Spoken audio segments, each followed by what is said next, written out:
தாவீதை குறித்து கர்த்தர் சாட்சி கொடுக்கும் போது என் இருதயத்துக்கு ஏற்ற மனிதன் என்று சொன்னார். என் இருதயத்துக்கு ஏற்றவன் என்று சொன்னார். எனக்கு சித்தமானது எல்லாம் அவன் செய்வான் என்று சொன்னார். பிரியமானவர்களே, இந்த காலை வேளையிலே என்னை மிகவும் நெருக்கி ஏவின, என்னை பாதித்த 2 விஷயங்களை தாவீதுடைய வாழ்க்கையில இருந்து இந்த காலை வேளையிலே நான் உங்களோடு கூட தியானத்துக்குள்ளே உங்களுக்கு முன்பாக அதை நான் வைக்க விரும்புகிறேன். தாவீதை குறித்து கர்த்தர் சாட்சி கொடுக்கும் போது என் இருதயத்துக்கு ஏற்றவன் என்று சொன்னார். ஏன் என் இருதயத்துக்கு ஏற்றவன்? எனக்கு சித்தமானதை எல்லாம் தாவீது செய்வான். பிரியமானவர்களே, முதலாவதாக இந்த வேளையில நான் உங்களிடத்தில் பேச விரும்புவது, தாவீது சிங்காசனத்தை விரும்பியதை விட தேவனுடைய சித்தத்தையே அதிகமாய் விரும்பினான் என்று நான் உங்களிடத்தில் பேச விரும்புகிறேன். தாவீது சிங்காசனத்தை விரும்பினதை விட தேவனுடைய சித்தத்தை அதிகமாய் விரும்பினான். தாவீது ராஜ்ய பாரத்தை விரும்பினதை விட தேவனுடைய சித்தத்தை செய்வதை அதிகமாய் விரும்பினான். என்னை கேட்கிற அருமையான சகோதரனே, சகோதரியே, இந்த உலகத்திலே ஒரு மனிதன் உயர்த்தப்பட வேண்டும் என்பதும், ஒரு மனிதன் தன் வாழ்க்கையிலே பெரிய இடத்திற்கு வர வேண்டும் என்பதும், உலகமே ஒரு சந்தர்ப்பத்திற்காக காத்து கொண்டிருக்கும் போது, எந்த மனிதனும் ஒரு சந்தர்ப்பத்திற்காக காத்து கொண்டிருக்கும் போது, தாவீதுடைய வாழ்க்கையை நாம் பார்க்கும் போது, தாவீது தம்முடைய சிங்காசனத்தை விட தேவனுடைய சித்தத்திற்கு அதிகமாய் முக்கியத்துவம் கொடுத்த மனிதன். அதுதான் நாம் வாசிக்கிறோம் 2 சாமுவேலின் புஸ்தகத்திலே 15வது அதிகாரத்தில் 25, 26 வசனத்தை நாம் வாசிப்போம். தாவீதுடைய வாழ்க்கையை நாம் பார்க்கும்போது வேதம் சொல்லுகிறது, தாவீது இப்படியாய் சொல்லுகிறார், அவர் உன்மேல் எனக்கு பிரியமில்லை என்பாராகில், அவர் உன்மேல் எனக்கு பிரியமில்லை என்பாராகில், இதோ இங்கே இருக்கிறேன், அவர் தம்முடைய பார்வைக்கு நலமானபடி எனக்கு செய்வாராக என்றான். எனக்கு கேட்கிற அருமையான சகோதரனே, சகோதரி, இந்த சம்பவத்திலே அப்சலோம் தாவீதை கொலை செய்யும்படியாக, தாவீதுடைய பிள்ளை தாவீதுடைய ஜீவனை வாங்க தேடிக் கொண்டிருக்கும் போது, தாவீது அரண்மனையை விட்டு, தன்னுடைய சிங்காசனத்தை விட்டு, தன்னுடைய ராஜ்யத்தை விட்டு குடும்பத்தோடு தாவீது துரத்தப்படுகையிலே, தாவீது தேவ மனுஷனிடத்தில் இப்படியாய் சொல்கிறார், அவர் உன்மேல் எனக்கு பிரியமில்லை என்பாராகில். தாவீது சொல்றாரு, கர்த்தர் ஒருவேளை என் மேல பிரியம் இல்லை என்று சொன்னால், இதோ இங்கே இருக்கிறேன், அவர் தம்முடைய பார்வைக்கு நலமானபடி எனக்கு செய்வாராக என்றான். ஆமென். ஒரு மனிதன் தன்னுடைய வாழ்க்கையில மேன்மையான சிங்காசனத்தை விட்டு, ராஜ்யத்தை விட்டு, தன்னுடைய குடும்பத்தை விட்டு, எல்லாவற்றையும் விட்டு அவன் வெளியேறும் போது ஒரு மனிதனுடைய இதயம் எப்படி இருக்கும்? திரும்பவும் என் குடும்பம் எனக்கு வேண்டும், என் ராஜ்யம் எனக்கு வேண்டும், என் சிங்காசனம் எனக்கு வேண்டும், என் உயர்வு எனக்கு வேண்டும், என் மேன்மை எனக்கு வேண்டும் என்று நினைக்கிற இந்த உலகத்தின் மத்தியிலே தாவீது சொல்கிறார், அவர் பார்வைக்கு நலமானபடி எனக்கு செய்வாராக. ஆமென். நான் எதையுமே அவரிடத்துல நான் கேட்கல. அந்த சூழ்நிலையில கூட தாவீது தேவனிடத்துல எதையுமே கேட்கல.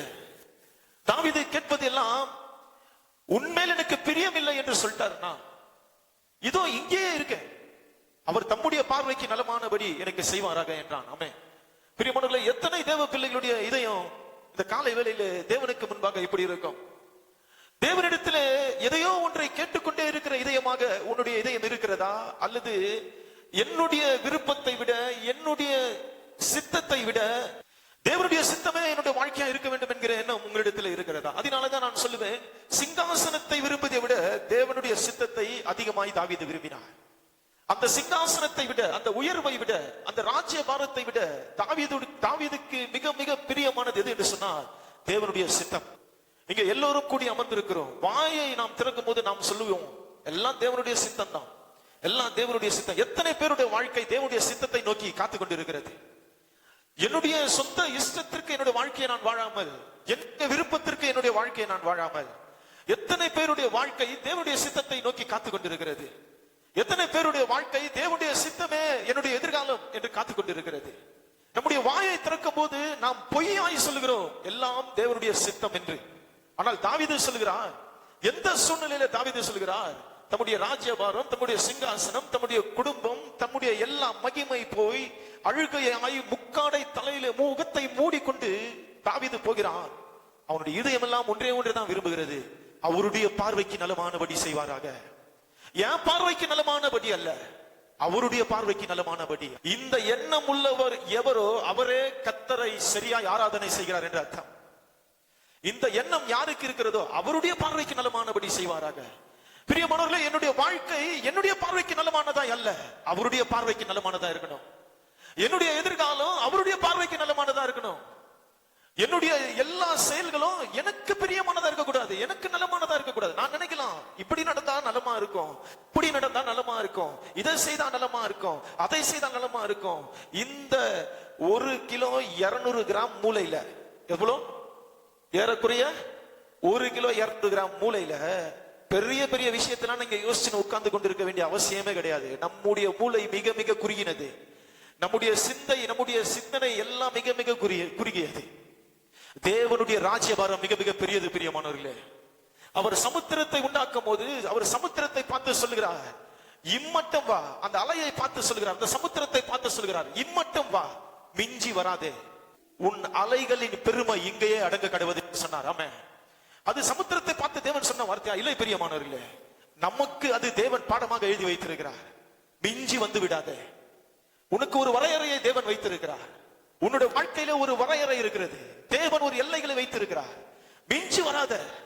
நான் வெளியே வர வேண்டும் என்று நினைக்காத, நான் அந்த எல்லையை தாண்டுவேன் என்று நினைக்காத. தேவன் ஒவ்வொருவருடைய வாழ்க்கையிலும் ஒரு எல்லையை வகுத்திருக்கிறார். மிஞ்சி வா, இம்மட்டம் இல்லை, மிஞ்சி வராது, உன் அலைகளின் பெருமை இங்கேயே அடங்க கடவுது என்று சொன்னார்.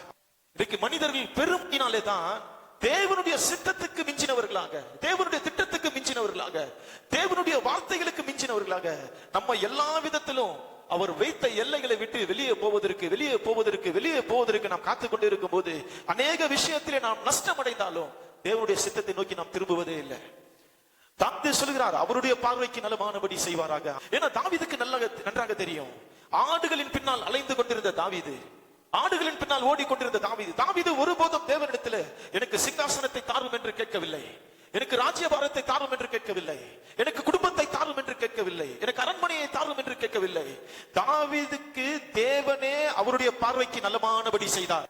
அதனாலதான் தாவீது இப்போதும் சொல்லுகிறான், இன்னைக்கு அநேகர் நம்ம தேவன் கிட்ட கேட்டு பெற்றுவிட்டதில்லை. இப்போது இருக்கிற வாழ்க்கை, இப்ப இருக்கிற வாழ்க்கை, நீங்க கடந்த காலத்தை நீங்கள் யோசித்து பாருங்கள். ஒரு 30 வருடம் முன்னாடி, ஒரு 20 வருடம் முன்னாடி நம்முடைய நிலைமைகளை நாம் தேவனிடத்தில் இதை கேட்டு பெற்றுக் கொண்டதல்ல, அவருடைய பார்வைக்கு நலமானபடி நமக்கு செய்தார். இன்றைக்கு நமக்கு எல்லாம் வந்துடுச்சு, நமக்கு என்னால எல்லாம் செஞ்சு கொள்ள முடியும். ஒரு சமயத்துல மருத்துவமனைக்கு போவதற்கு ஒரு 200 ரூபாய் இல்லாத சமயம், ஒரு 100 ரூபாய் இல்லாத சமயம் தேவனுடைய பாதத்தில் விழுந்து கிடந்தோம். ஆண்டவரே, இந்த சரீர பிரச்சனையை எனக்கு குணமாக்கி தாரு, ஆண்டவரே இந்த நிலைமையிலிருந்து என்னை விடுதலை செய்யும். இப்போது உங்களிடத்துல 200 ரூபாய் இல்ல, 1000 ரூபாய்க்கு மேல இருக்கு. உடனே உங்களுடைய எண்ணங்கள் எங்க போகுது தெரியுமா? 200 ரூபாய் கூட இல்லாத சமயத்துல தேவனுடைய பாதத்துல விழுந்து கிடந்த நாம் இப்போது என்ன செய்கிறோம் தெரியுமா? 1000 ரூபாய் இருக்கிற பெருமையில நேரடியாக மருத்துவமனைக்கு ஓடுகிறோம். ஒரு காலத்திலே கர்த்தர் என்னுடைய நம்பிக்கை ஆயிருந்தார், இப்போது மருத்துவர் என்னுடைய நம்பிக்கையாய் மாறிவிட்டார். அதற்கு காரணம் பணம். ஒரு காலத்திலே தேவன் என்னுடைய நம்பிக்கையாக இருந்தார், ஆனால் இன்றைக்கு என்னுடைய நம்பிக்கை பணம். பணம் வந்த உடனே பெருமை வந்த உடனே மேட்டிமை. நம்முடைய வாழ்க்கை படிப்படியாய் தேவனுடைய சித்தத்தில் இருந்து, திட்டத்தில் இருந்து, அந்த எல்லையில் இருந்து வெளியே நாம் வந்து விட்டோம். என கேட்கிற அருமையான சகோதரனே, சகோதரியே, கர்த்தருடைய வார்த்தை உன் முகத்துக்கு நேராக வருகிறது. தாவீதை போல தேவனை பார்த்து உம்முடைய பார்வைக்கு நலமானபடி செய்யும் ஆண்டவர் என்று சொல்லுகிற இதயம் தேவை. அதனால தாவீது சொன்னார், என் தேவன் தாவீதை குறித்து சாட்சி கொடுத்தார், அவன் என் இருதயத்துக்கு ஏற்றவன், அவன் எனக்கு சித்தமானதை எல்லாம் செய்வான். அது எவ்வளவு பெரிய சாட்சி!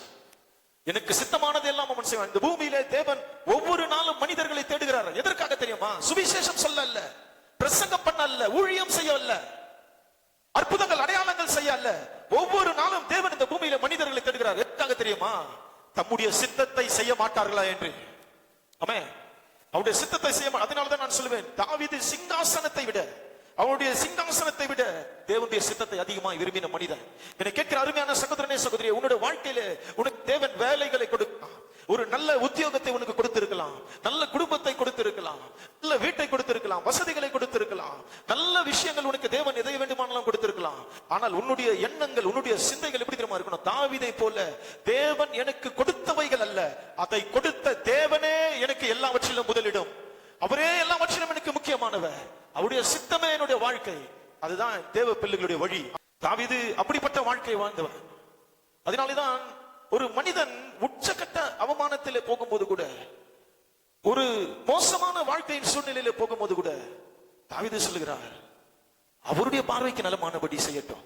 என் வாழ்க்கையை நான் இதுவரையிலும் நான் டிசைன் பண்ணது அல்ல, என் வாழ்க்கையை இதுவரையிலும் நான் உண்டு பண்ணது அல்ல. இப்போது நான் இங்கே வந்து நின்று கொண்டிருக்கிறேன் என்றால் இது என்னால் ஆனதல்ல, இது தேவனாலே உண்டாக்கப்பட்டது. ஒருபோதும் இந்த இடத்தை நான் விரும்பினதில்லை, அன்றும் விரும்பினதில்லை, இன்றைக்கும் தேவனுக்கு முன்பாக நான் சொல்லுகிறேன், இன்றைக்கும் நான் இந்த இடத்தை விரும்பினதில்லை. இது தேவனுடைய பார்வைக்கு நலமானபடி அவர் செய்கிற விஷயங்கள், தேவனுடைய பார்வைக்கு நலமானபடி செய்கிற விஷயங்கள். தேவன் தம்முடைய பார்வைக்கு நலமானதை செய்வார், மனுஷனுடைய பார்வைக்கு நலமானதாய் தோன்றுகிற. அதனாலதான் வேதம் சொல்லுகிறது, மனுஷனுக்கு செம்மையாய் தோன்றுகிற வழிகள் உண்டு, அதன் முடிவோ மரண வழிகள். நாம எப்பெல்லாம் நமக்கு செம்மையாய் தோன்றுகிற விஷயம், என் பார்வைக்கு எது நலம், எனக்கு எது பிடிக்கும், எனக்கு எது இஷ்டம், எனக்கு எது விருப்பம் அப்படின்னு போனோம்னா அது நம்ம எங்கே கொண்டு போகும் என்று சொன்னால் மரண வழிக்கு நம்மை கொண்டு போகும். இரண்டாவதாக தாவீதுடைய வாழ்க்கையிலே மிக மிக எனக்கு பிடித்த விஷயம் அப்படி என்று சொன்னால், சங்கீதங்களின் புஸ்தகத்தில் 27வது அதிகாரத்தில் 4வது வசனத்தை நான் வாசிப்போம். கர்த்தரிடத்தில் ஒன்றை நான் கேட்டேன், அதையே நாடுவேன்.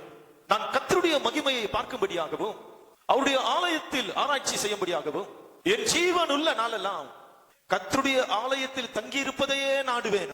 ஒரு தேவ மனிதன், ஒரு ராஜா, இந்த சூழ்நிலையிலே தாவீது ராஜ்யபாரம் பண்ணி கொண்டிருக்கிற சமயத்திலே தாவீது சொல்லுகிறார், நான் சிங்காசனத்தை அல்ல, நான் இரண்டாவதாக உங்களிடத்தில் பேச விரும்புவது சிங்காசனத்தை விட தேவனுடைய மகிமையை அதிகமாய் வாஞ்சித்த தாவீது, சிங்காசனத்தை விட தேவனுடைய மகிமையை அதிகமாய் விரும்பிய தாவீது. முதலாவது நாம் பார்த்தோம், தேவனுடைய சித்தத்தை அதிகமாய் விரும்பிய தாவீது. இப்போது சிங்காசனத்தை விட தேவனுடைய மகிமையை அதிகமாய் விரும்பின தாவீது. என்னை கேட்கிற அருமையான சகோதரனே சகோதரி, உங்கள் வாழ்க்கையில நாம் எதை நாம் அதிகமாய் விரும்புகிறோம் என்பதை கவனித்து பாருங்கள். எதன் மீது நம்முடைய எண்ணங்கள் இருக்கிறது, சிந்தைகள் இருக்கிறது என்பதை கவனித்து பாருங்கள். தாவீதுடைய வாழ்க்கை எப்படிப்பட்ட வாழ்க்கையா இருக்கிறது? அவருடைய சிங்காசனத்தை விட, அவருடைய ராஜ்ய பாரத்தை விட, அவருடைய குடும்பத்தை விட, அவருக்கு தேவன் கொடுத்திருக்கிற எல்லாவற்றையும் விட தாவீது சொல்லுகிறான், ஒன்றையே நான் கேட்டேன் தேவனிடத்துல. நான் ராஜ்யத்தை கேட்கல, நான் பணத்தை கேட்கல, ஐஸ்வர்யத்தை கேட்கல, செல்வத்தை கேட்கல, நான் ஒன்றே ஒன்றுதான் கேட்டேன், அதையே நான் நாடிக்கொண்டே இருக்கிறேன். என்னை கேட்கிற அருமையான சகோதரனே சகோதரியே, இன்றைக்கு சபையுடைய பிரச்சனை என்ன தெரியுமா? அநேக ஜெபங்களை நாம் தேவனிடத்தில் கொண்டு போகிறோம், அந்த ஜெபத்திற்காய் தேவனிடத்தில் நாம் பாதத்தில் ஒருவர் இருக்கிறோம், நாம் ஜெபித்த உடனே அந்த விஷயத்தை நாம் விட்டு விலகி விடுகிறோம். நாம் ஒரு ஜெபத்தை ஜெபித்தால் அதையே நாம் நாடுவதில்லை. இன்னைக்கு அநேகர் சொல்றாங்க, பிரதர் நான் பரிசுத்தம் ஆகுவதற்காக ஜெபிக்கிறேன் பிரதர், ஆனாலும் நான் பாவம் செய்துடுறேன், நான் நீதியா இருக்கிறதுக்கு ஜெபிக்கிறேன், ஆனாலும் நான் அநீதி செய்துடுறேன், என்னால முடியல. என்ன தெரியுமா பிரச்சனை? தாவீது சொல்றாரு, நான் கர்த்தரிடத்துல ஒன்றை கேட்டேன், அதையே நாடிக்கொண்டே இருக்கிறேன். நாம எல்லாம் கர்த்தர்கிட்ட கேட்கிறோம், அதையே நாடுறோமா? நான் பரிசுத்தம் ஆகணும்னு கேட்டா அந்த பரிசுத்தம் ஆகுறதுலே நான் நாடிக்கொண்டே இருப்பது தான் கிறிஸ்தவ ஜீவியம். தேவன் கிட்ட கேட்டுட்டு அப்படியே விட்டு விடுகிறது இல்ல, நான் ஜெபிச்சிட்டேன்பா, அப்படி அல்ல, நான் ஜெபிப்பதை நாடிக்கொண்டே இருக்கணும். தாவீது தேவனிடத்தில் அருமையாய் கேட்டார், சிங்காசனத்தை அல்ல, நல்ல குடும்பத்தை அல்ல, வீடு அல்ல, சொத்துக்களை அல்ல, ஐஸ்வர்யங்களை அல்ல, நான் ஒன்றே ஒன்றை கேட்டேன், அதையே நாடுறேன். அது என்ன தெரியுமா? தேவனுடைய ஆலயத்திலே தங்கி தேவனுடைய மகிமையை பார்க்கும்படியாக தாவீது விரும்புகிறார். அவருடைய மகிமையை நான் பார்க்கணும். அவருடைய ஜீவனுள்ள நாளெல்லாம், எந்த நாளுங்க? ஒரு வாரமா, உபவாச நாட்கள் இல்லையா, ஒரு மாசமா, இல்ல ஒரு வருஷமா, இல்ல பஸ்கா பண்டிகை இல்லையா, எந்த நாட்கள்ல தாவீது கேட்கிறாரு, என் ஜீவனுள்ள நாளெல்லாம் தேவனுடைய ஆலயத்தில் தங்கி அவருடைய மகிமையை பார்க்க நான் வாஞ்சிக்கிறேன். ஒரு தேவ மனுஷன் ஏன் கர்த்தருக்கு தாவீது கர்த்தருடைய இதயத்திற்கு ஏற்றவன், கர்த்தருடைய இதயத்திற்கு தாவீது ஏன் பிரியமான ஒரு தேவ மனிதன்? பிரியமானவர்களே, தேவனுடைய மகிமையை வாஞ்சித்து நாடின ஒரு மனிதன். 2 சாமுவேலின் புஸ்தகம் 16ல நாம் வாசிக்கிறோம் பாருங்க, 25ல, கர்த்தருடைய கண்களில் எனக்கு கிருபை கிடைத்ததானால் நான் அதையும் அவர் வாசஸ்தலத்தையும் பார்க்கிறதுக்கு என்னை திரும்பி வர பண்ணுவார். தாவீது, என் அரண்மனையை விட்டுட்டு வந்துட்டேன், கர்த்தருடைய கண்களில எனக்கு கிருபை கிடைத்தா என் அரண்மனையை நான் திரும்ப வந்து பார்ப்பேன் என்று சொல்லல. என் குடும்பத்தை நான் விட்டுட்டு வந்துட்டேன், கர்த்தருடைய கண்களில எனக்கு கிருபை கிடைத்தா நான் திரும்ப வந்து என் பிள்ளைகளை, என் மனைவிகளை பார்ப்பேன் என்று சொல்லல. அவர் சொல்றாரு, கர்த்தருடைய கண்களில் எனக்கு கிருபை கிடைத்தா அவருடைய உடன்படிக்கை பெட்டியையும் அவருடைய வாசஸ்தலத்தையும் பார்க்கும்படி என்னை திரும்ப பண்ணுவார். ஒரு தேவ மனிதனுடைய இதயம். நீங்கள் எதற்காக தேவனை தேடுகிறீர்கள்? தேவனிடத்திலிருந்து நன்மையை பெற்றுக் கொள்ளவா, இல்ல என் தேவனே என்னுடைய நன்மை என்றார்? எதற்காக நாம் தேவனை தேடுகிறோம்? தாவீது சொல்கிறாரு, அதனாலதான் நான் சொல்லுவேன், சிங்காசனத்தை விட, குடும்பத்தை விட, அவருடைய எல்லாவற்றையும் விட தாவீது சொல்லுகிறார், அவருடைய மகிமை பெரியதா இருக்கிறது, அவருடைய மகிமையின் மீது வாஞ்சையா இருக்கிறது. அதனால்தான் தாவீது சொன்னாரு, அவருடைய ஆலயத்திலே தங்கி ஜீவனுள்ள நாள் எல்லாம், ஒரு நாள் 2 நாள் இல்ல பிரதர், ஒரு நாள் 2 நாள் இல்ல சிஸ்டர், உபவாச நாள்ல மட்டும் இல்ல, ஜீவனுள்ள நாளெல்லாம் அவருடைய ஆலயத்தில் தங்கி அவருடைய மகிமையை நான் வாஞ்சிக்கிறேன். அதை நான் பார்த்து கொண்டே இருக்கணும்.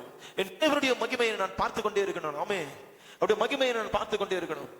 தாவீது தேவனுக்கு மிக நெருக்கமாய், தேவனுக்கு மிக மிக இதயத்திற்கு வாஞ்சையாய் அநேக விஷயங்களை தாவீது இந்த பூமியிலே செய்தார்.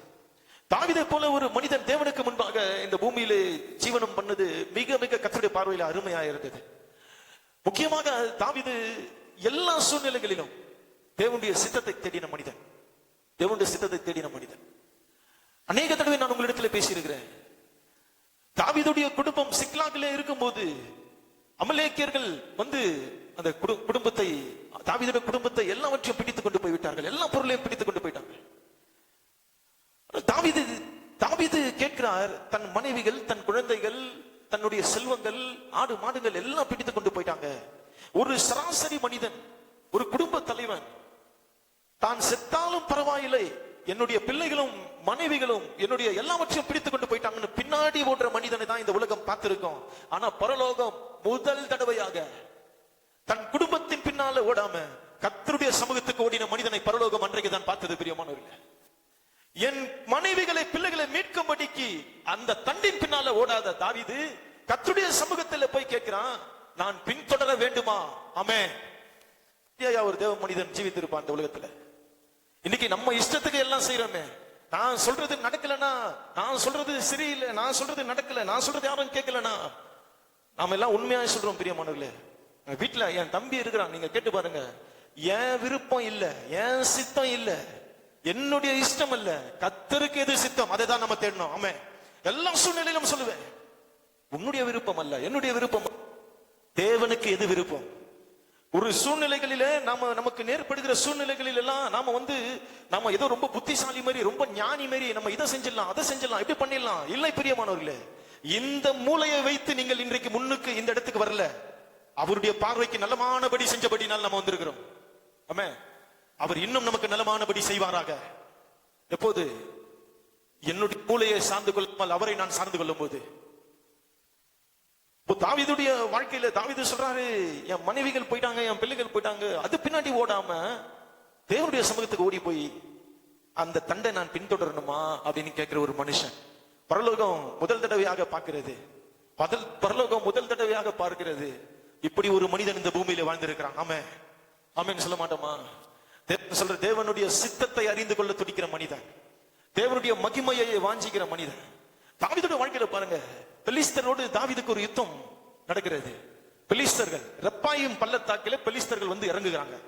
தாவீது போறாரு, யுத்தத்துக்கு போறாரு. பெலிஸ்தர்கள் அவ்வளவு இருக்கிறாங்க. தாவீது யுத்தத்துக்கு போறாரு, தாவீது கர்த்தர்கிட்ட போறாரு. முதல்ல தாவீது யுத்தம்னால உடனே போயிட்டு இந்த யுத்தத்தை இப்படி செஞ்சிடலாம், அப்படி செஞ்சிடலாம், நீ இதை செஞ்சிரு, நான் அதை செஞ்சிடறேன், இது போன்ற மனித மூளையை வைத்து செயல்படுகிறவன் தேவ மனிதன் கிடையாது. தாவீது என்ன செய்தா தெரியுமா? அந்த யுத்தத்துல தேவன் கிட்ட போயிட்டாரு, நேரடியா தேவன் கிட்ட போனாரு. தேவன் கிட்ட போயிட்டு என்ன கேட்டாரு?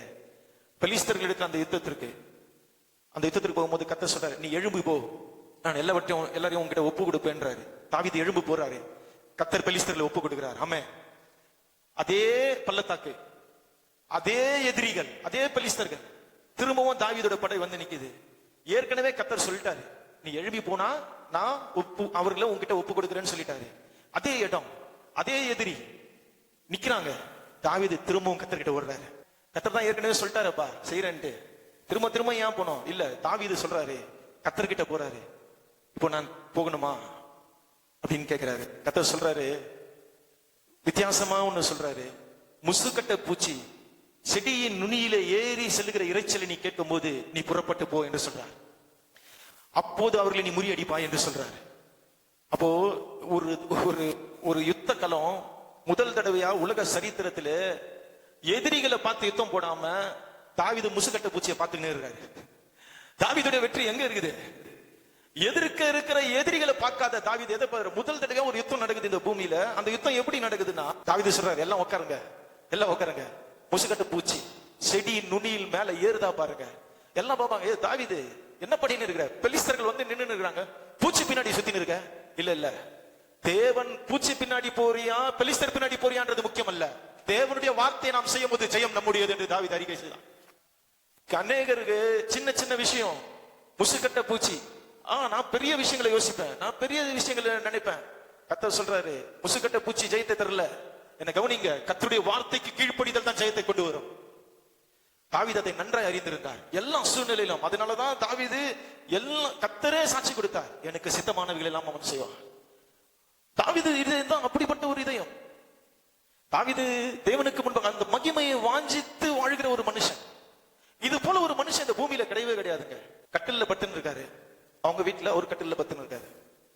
திடீர்னு அவருக்கு ஒரு எண்ணம், நான் கேதுரு மர வீட்டுல கட்டில்ல பத்துன்னு இருக்கிறேன், என் கர்த்தருடைய உடன்படிக்கை பெட்டி சீலைகள் நடுவில் இருக்க. உடனே கூப்பிட்டு நாத்தான கூப்பிட்டு என்ன செய்யறாரு, நான் தேவனுக்கு ஆலயம் கட்டணும். இந்த எண்ணம் இப்ப முதல் தடவை கர்த்தரிடத்துல போற மனுஷன் எல்லாம் என்ன கேட்பான், ஆண்டவரே எனக்கு ஒரு வீட்டை கட்டி கொடு, ஆண்டவரே எனக்கு ஒரு குடும்பத்தை கட்டி கொடு, எனக்கு இதை கொடு அதை கொடு, இப்படி செய் அப்படி செய். தேவனிடத்துல போறவெல்லாம் இப்படியே கேட்டு நிக்கிற மனுஷன் முதல் தடவையாய் பூமியில இருந்து ஒரு மனிதன் சிந்திக்கிறான், என்ன சொல்றான், தேவனுக்கு நான் வீட்டை கட்டுவேன் என்று சொல்லி. கர்த்தரே நாத்தான் கிட்ட சொல்றாரு, நான் வந்து எகிப்து தேசத்துல அவங்க இருந்தது முதற்கொண்டு, வனாந்திரத்துல நான் வந்தது முதற்கொண்டு, நான் எப்போதாவது யாரையாச்சும் போயிட்டு எனக்கு ஒரு வீட்டை கட்டுங்க நான் சொல்லியிருக்கேன்னா? சொன்னது கிடையாது. நான் கூடாரத்துல உலாவினேன், ஆசாரிப்பு கூடாரத்துல உலாவினேன், நான் யார்கிட்டயும் போயிட்டு எனக்கு ஒரு வீட்டை கட்டுன்னு சொல்லவே இல்லை. தாவீதுக்கு தான் நாம ஒரு வீட்டு உள்ள இருக்கிறோம், கர்த்தருடைய பெட்டி சீலைகள் நடுவில் இருக்கிறது, திரை சீலைகள் நடுவில் இருக்கிறது என்ற எண்ணம் வந்தது. உண்மையா நான் சொல்லுகிறேன், கர்த்தர் சிங்காசனத்திலே சிரித்திருப்பார், அவர் அகமகிழ்ந்திருப்பார், மகிழ்ச்சி அடைந்திருப்பார். எல்லா மனிதனும் தன்னிடத்திலிருந்து ஒரு தேவையை பூர்த்தி செய்து கொள்ள வருகிற இந்த உலகத்திலே என் மகன் எனக்கென்று ஒரு வீட்டை கட்ட வேண்டும். எல்லாம் போய் ஆண்டவர் கிட்ட எனக்கு ஒரு வீட்டை கட்டுங்க, எனக்கு ஒரு வீட்டை கட்டுங்க. தாவீது சொல்றேன், நான் கர்த்தருக்கு ஒரு வீட்டை கட்டணும். ஆமென். நான் சொல்லுவேன், பரலோகம் மகிழ்ச்சி அடைந்திருக்கும் பிரியமானவர்களே. அதான் கர்த்தர் சொன்னாரு, தாவீது கிட்ட பேசும்போது தான் இந்த வசனம் வருது. தாவீதுக்கு தான் இந்த வசனம் வருது. என்ன வசனம் வருது? மனுஷன் முகத்தை பார்ப்பான், கர்த்தரோ இதயத்தை பார்க்கிறார். இந்த வசனம் யாருக்கு சொல்லப்பட்டது? தேவன் தாவீதுடைய இதயத்தை கண்டுபிடிச்சார். அந்த மகிமையை வாஞ்சிக்கிற ஒரு மனுஷன், அவருடைய சித்தத்தை செய்து முடிக்கணும்னு நினைக்கிற ஒரு மனுஷன். இதை பத்தி பேச சொன்னீங்கன்னா பிரியமானவர்களே, நான் இன்றைக்கு முழுவதும் தாவீதை பேசிக்கொண்டே இருப்பேன். எனக்கு மிக மிக பிரியமான தேவ மனுஷன் அவன் தாவீது. தாவீது உடன்படிக்கை பெட்டி முன்பாக ஆடினதெல்லாம் நான் சொல்லுவேன், ஆண்டவரே என்னை மகிழ்ச்சியா இருக்க செய்யும் என்று சொல்லுகிற உலகத்தில் தேவனை மகிழ்ச்சி படுத்திய ஒரு தேவ மனுஷன் தாவீது. சொல்றாரு, உடன்படிக்கை பெட்டி முன்பாக ஆடிட்டு வர தாவீதை பார்த்து மீகால் சொல்றாரு, இன்னைக்கு இஸ்ரவேலின் ராஜா ஸ்திரீகளுக்கு முன்பாக எவ்வளவு மகிமைப்பட்டீங்க, வஸ்திரம்லாம் கீழே விழுந்து ஆனீங்களே, எவ்வளவு மகிமைப்பட்டீங்க. தாவீது சொல்றாரு, என் தேவனுடைய உடன்படிக்கை பெட்டிக்கு முன்பாக நான் ஆடி பாடினேன், இதை பார்க்கிலும் இன்னும் அர்ப்பணமாய் ஆவேன். ஒரு ராஜா எல்லா மனுஷர் முன்பாக தெருவிலே நடனம் பண்ணுகிறான். அது என்ன சிந்தை தெரியுமா? தாவீது தன் தேசத்தை மறந்தான், தன் குடும்பத்தை மறந்தான், தன்னை சுற்றி இருக்கிற எல்லாரையும் மறந்தான், எல்லாவற்றையும் மறந்தான், தன்னையும் மறந்தான், தேவனை மாத்திரம் முன்னே வைத்து அவன் ஆடி பாடிக்கொண்டே வந்தான். ஆமா, அப்படி ஒரு மனுஷன், அப்படி ஒரு தேவ மனுஷன் இந்த உலகத்தில் வாழ்ந்தான். ரெண்டு விஷயம் தாவீதுடைய வாழ்க்கை நன்றாக கவனிங்க. ரெண்டு விஷயம், தேவனுடைய மகிமையை விரும்பினவன், சிங்காசனத்தை விட தேவனுடைய மகிமையை விரும்பினவன், சிங்காசனத்தை விட தேவனுடைய சித்தம் செய்வதை விரும்பினவன். அதனாலதான் கர்த்தர் சொன்னாரு, தாவீதின் இருதயத்தை கேட்ட தாசன். இந்த காலை வேளையிலே தேவனுடைய சமூகத்துக்கு வந்திருக்கிறேன். நீங்கள் எந்த அளவுக்கு தேவனுடைய சித்தத்தை செய்ய வாஞ்சிக்கிறீங்க? எந்த அளவுக்கு தேவனுடைய மகிமையை பார்க்க வாஞ்சிக்கிறீங்க? அவருடைய ஆலயத்தில் தங்கி அவருடைய மகிமையை பார்க்கும்படியாக ஜீவனுள்ள நாளெல்லாம் நான் வாஞ்சிக்கிறேன். ஒரு சில மனிதர்கள் தான் அந்த மகிமை. மோசே என்ற ஒரு தேவ மனுஷன் இந்த பூமியிலே வாழ்ந்தார்.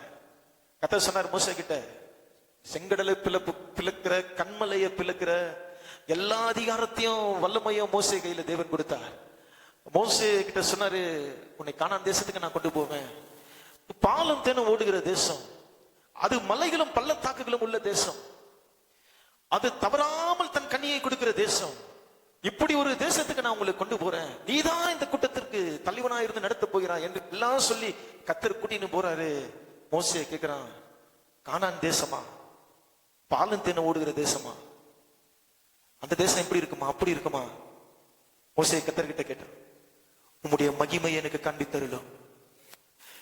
கானான் தேசம் என்னையா பாலம் தேன ஓடுகிற தேசம், என் தேவனுடைய மகிமைக்கு அவைகள் எவையும் ஈடாகாது என்று மோசே சொன்னார். நீர் என்னை இங்கிருந்து கொண்டு போகாதீங்க, உம்முடைய மகிமையை எனக்கு காண்பித்தருளும், உம்முடைய மகிமையை நான் பார்க்கணும். பிரியமானவர்களே, தேவனுடைய மகிமையை வாஞ்சிக்கிற எந்த மனிதனையும் தேவன் உயரத்தில் கொண்டு போய் வைக்கிறார். தேவனுடைய மகிமை வாஞ்சிக்கிற எந்த மனுஷனையும் தேவன் ஆசீர்வதிக்கிறார். அவர் தம்முடைய இருதயத்துக்கு ஏற்றவனாக அவனை உருவாக்குகிறார். தேவனுடைய மகிமையை வாஞ்சிக்கிற மனிதர்கள் மோசே கேட்கிறான், உன்னுடைய மகிமை எனக்கு காண்பித்தரணும். கர்த்தர் சொல்றார், ஒரு மனிதனும் என்னை கண்டு உயிரோடு இருக்கக்கூடாது. அப்படின்னா என்ன? ஆபிரகாம் கர்த்தரை பார்த்தாரு. ஆபிரகாம் கர்த்தரை பார்த்தாரு. இஸ்ரவேலின் 70 மூப்பர்கள் கர்த்தரை பார்த்தாங்க. எல்லாம் கர்த்தரை பார்க்கறாங்க. ஆனா அவங்க எல்லாம் சாகலையே. கர்த்தர் சொன்னாரே, ஒரு மனுஷனும் என்னை கண்டு உயிரோடு இருக்கக்கூடாதுன்ட்டு. அப்ப மோசே கிட்ட மட்டும் கர்த்தர் இப்படி சொல்றாரு. என்ன பிரியமான மோசே கர்த்தரை பார்க்க வேண்டும் என்று கேட்கல. மோசே ஏற்கனவே கர்த்தரிடத்திலே முகமுகமாய் பேசிக் கொண்டிருக்கிற ஒரு மனிதன். ஒரு சிநேகிதனிடம் பேசுவது போல கர்த்தர் மோசேயோடு முகமுகமாய் பேசினார். ஆமென். இப்ப மோசே கேட்கிறது என்னன்னா, உம்முடைய மகிமையில நான் உம்மை பார்க்கணும். ஆபிரகாமுக்கு கர்த்தர் பூமியில வந்து ஒரு மனிதனாக நின்று பேசினார். பிரியமானவர்களே, வேதத்துல அநேக மனிதர்கள் கர்த்தரை தரிசித்திருக்கிறார்கள். ஆனால் அவர்கள் பார்க்கும் விதமாக தேவன் இறங்கி வந்து தம்முடைய மகிமையை மறைத்து, தம்முடைய மகிமையெல்லாம் மறைத்து மனிதர்களுக்கு வெளிப்படும் விதமாய் வந்து நிற்கிறான். மோசே கேட்டதை பாருங்க, நான் உண்மை பார்க்கணும்னு கேட்கல, உம்முடைய மகிமை எனக்கு காண்பித்தரலும், உம்முடைய மகிமை எனக்கு காண்பித்தரலும். அந்த மகிமையை வாஞ்சிக்கிற மனுஷன் இன்னைக்கு அநேகர் அந்நிய பாஷை பேசிட்டு திருப்தி, பரிசுத்த ஆவியான் பெற்றுக்கொண்டோம் என்று திருப்தி. பிரியமானவர்களே, அவைகள் பரிசுத்த ஆவி அல்ல, அது அந்நிய பாஷையும் அல்ல. பரிசுத்த ஆவி ஒரு மனிதனுக்குள்ளே வரும்போது அவன் சுபாவ மாற்றம் அடைகிறான், அவன் பரிசுத்தம் பண்ணப்படுகிறான். பரிசுத்த ஆவி நமக்குள்ளே வருவதற்கான அடையாளம் அதுதான். இன்னைக்கு அநேகர் அதுவே வந்து பரிசுத்த ஆவியின் மகிமை என்று நினைக்கிறோம். தேவனுடைய மகிமை நம்மை முழுவதுமாய் மாற்றக்கூடியது. இப்படி ஒரு சில மனிதர்கள் இந்த பூமியில ஜீவனம் பண்ணார்கள். அவங்க எல்லாம் ஏன் தேவன் வேதத்தில் எழுதி வைத்திருக்கிறார் தெரியுமா? பின் நாட்களிலே இதை நாம் வாசிக்கும் போது அந்த எண்ணம் நமக்குள்ள வந்து விடாதா, அந்த சிந்தை நமக்குள்ள வந்து விடாதா? தாவீதை போல, மோசேயை போல அவருடைய மகிமையை பார்க்க வேண்டும் என்கிற வாஞ்சிக்கிற சிந்தை நமக்குள்ள வந்து விடாதா? அந்த சிந்தை நமக்கு வந்துட்டா இந்த உலகம் நமக்கு அற்பமாய் தோன்றும். அந்த சிந்தை நமக்கு வந்துட்டா இந்த உலகம் மாயையாய் தோன்றும். அந்த சிந்தை எனக்குள்ள வந்துட்டா பாவமோ உலகமோ எல்லாம் என் காலுக்கு கீழே மாறும். பிரியமானவர்களே, அவருடைய மகிமையை வாஞ்சிக்க, அவருடைய மகிமையை பார்க்க தேடுங்க. தாவீதுடைய வாழ்க்கை அநேக பாடங்களை நமக்கு கற்றுத் தருகிறது. அதிலே ஒன்றுதான், அதிலே 2 தான். தாவீது தன் சிங்காசனத்தை விட தேவனுடைய சித்தத்தை விரும்பின மனிதன். தாவீது தன் சிங்காசனத்தை விட தேவனுடைய மகிமையை விரும்பின மனிதன்.